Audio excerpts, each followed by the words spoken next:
Hello guys, வாங்க இப்போ மல்லி சீரியல் ப்ரோமோ பற்றி பார்க்கலாம். இப்போ தான் ஃபர்ஸ்ட் டைம் என் சேனலை பார்க்குறதா இருந்தால் சப்ஸ்கிரைப் பண்ணிக்கோங்க.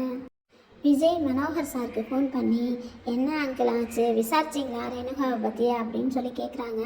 அதுக்கு மனோகர் சார் சொல்கிறாரு, நான் விசாரித்தேன்ப்பா, நம்ம நினச்சது தான் உண்மை, அவங்க நம்ம ரேணுகா தான் அப்படின்னு சொல்லிட்டு விஜய் கிட்ட சொல்கிறாங்க மனோகர் சார். விஜய் அதை கேட்டதுக்கப்புறம் அழுதுட்டு நிற்கிறாங்க. அங்கேருந்து மல்லி மேடம் வந்து என்னங்க ஆச்சு அப்படின்னு சொல்லிட்டு விஜய் கிட்டே கேட்குறாங்க. அதுக்கு விஜய் சார் சொல்கிறாங்க, அவங்க நம்ம நினச்ச மாதிரியே நம்ம ரேணுகா தான் மல்லி அப்படின்னு சொல்லி சொல்கிறாங்க. அதை கேட்டதுக்கப்புறம் மல்லி மேடத்துக்கே என்ன பண்ணுறதுன்னு புரியலை. உடனே உள்ளார போய் பாத்ரூமில் போய் கதவை சாத்திக்கிட்டு ரொம்ப ஃபீல் பண்ணி அழுகுறாங்க.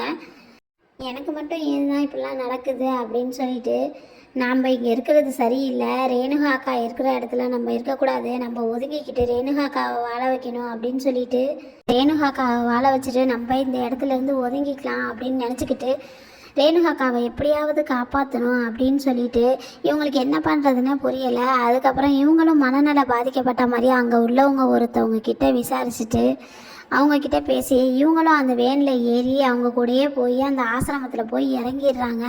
இறங்குனதுக்கப்புறம் மெதுவாக உள்ளே போகிறாங்க. அந்த நேரம் பார்த்து அந்த ஆசிரமத்தில் வேலை பார்க்குறவங்க அவங்க 2 பேர்த்தையும் கவனிச்சுட்டு, ரெண்டு பேரும் கொஞ்சம் நேரம் நில்லுங்க அப்படின்னு சொல்கிறாங்க.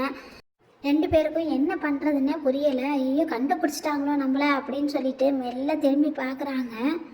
ஒருவேளை மல்லி மேடம் நினைக்கிற மாதிரி அவங்கள கண்டுபிடிச்சிருப்பாங்களோ எனக்கு தெரியலை. உங்களுக்கு தெரிஞ்சால் கமெண்ட் பண்ணுங்கள்.